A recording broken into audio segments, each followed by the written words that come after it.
And we'll stay with that very question that Sherwin is asking. His life for us in New York. We'll take it further with him. So, Sherwin, are we witnessing a genuine ideological shift inside the Democratic Party, particularly when one looks at issues around foreign policy, or are these still isolated victories by highly motivated progressive voters? And I think the question is that both can be true. I think, yes, there is an ideological shift, certainly. I think candidates with some of the positions that Mamdani or Al-Sayed have had in the past perhaps were seen as not viable candidates in the general election. Mamdani turned that on its head by winning the mayoral chain in New York City. You are seeing, Bernie Sanders, even before him, was someone that really forged a pathway here and really settled nerves around what a democratic socialist means in the United States. And you see this conflation and this confusion between socialism and communism that is being pushed by the likes of President Donald Trump and members of the Republican Party.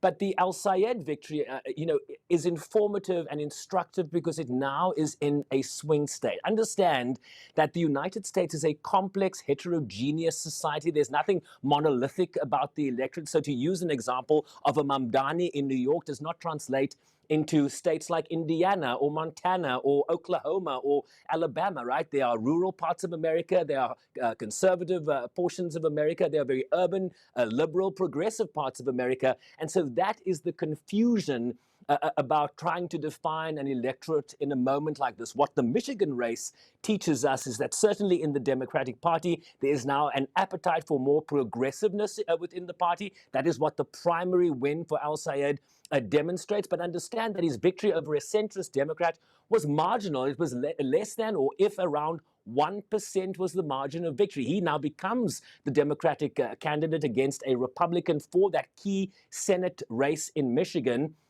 But let's listen to Matt Grossman, the political analyst, the professor at Michigan State University, that really talks about the complications facing that race in the context of a swing state that is very different from something like New York. Let's watch. It is a big moment because it's a left victory in a Democratic primary in a swing state, one that voted for Trump multiple times and has a top-tier competitive Senate race. So they're setting themselves up for a real test of the theory of whether this kind of candidate can appeal in the general election.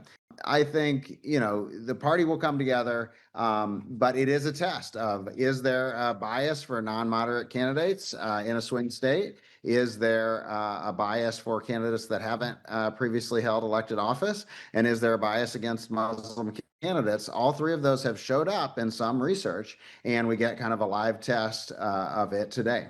Michigan is going to be very central. It didn't necessarily look that way a year ago because you would have thought, if Democrats had any chance to win control of the Senate, Michigan was going to have to be crossed off the list pretty early.